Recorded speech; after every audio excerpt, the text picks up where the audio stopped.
Let's turn now to the credit market. Our next guest's advice to corporate America is to clear the decks and ensure conservative positions. Joining us on set, Jonny Fine, Goldman Sachs, head of investment grade syndicate in the Americas.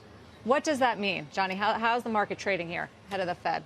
So from a corporate finance perspective, I think different to how we saw at the beginning of the year, when there were a lot of incentives for corporations to come to market and finance early, I think we now have very clear signs that there's obvious risks and worries ahead of us. We have the debt ceiling debate that's going to play out, less worried about the volatility going into the ultimate extension, more worried about some of the effects after the extension we can talk about a little bit more. Obviously, the ongoing fallout from the regional banking situation and the fact that we're going to be at peak rates very shortly, with questions being asked as to, are we really going to tip into recession later on in the year or in 2024? How do you position around the debt ceiling? What are you seeing? We've seen it impact the 3-month T-bills, CDSs, not a whole lot else. So what should you avoid, and how should companies think about doing refinancings around this time? Well, we're seeing some very strange things play out as a function of the debt ceiling debate. As an example, we were raising commercial paper this morning for well-rated corporates in and around X date at lower yields than T-bills were trading to that date. So that's effective a negative credit spread. Now, what I think really the playbook is we know we're going to have volatility going into X date. We know we're going to have a ton of T-bill issuance post X date to rebuild the general account. I think what that means is that if you're a corporate treasurer thinking about liquidity, you want to take yourself out of needing to be in short-term funding markets in the run-up to and in the immediate aftermath of the debt ceiling extension.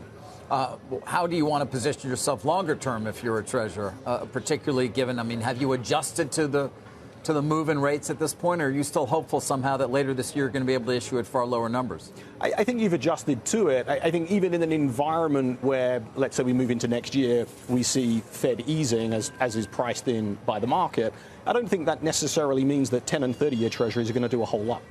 We have record levels of inversion today. I would expect that as we get well into the cutting cycle in the months and years to come, that interest rate curves will normalize and they'll move back contango. That will take some time. But as of right now, you have this phenomenon. If you're an investment grade corporate issuer, there's 160 basis points of inversion between 6-month T-bills and 10-year treasuries. What that means is that the majority, and in fact a pretty significant majority of corporate America, can issue 10-year debt, park the proceeds in 6-month bills, and actually make a profit. Now, that's not how corporate America works. They're not trying to make a profit out of doing that.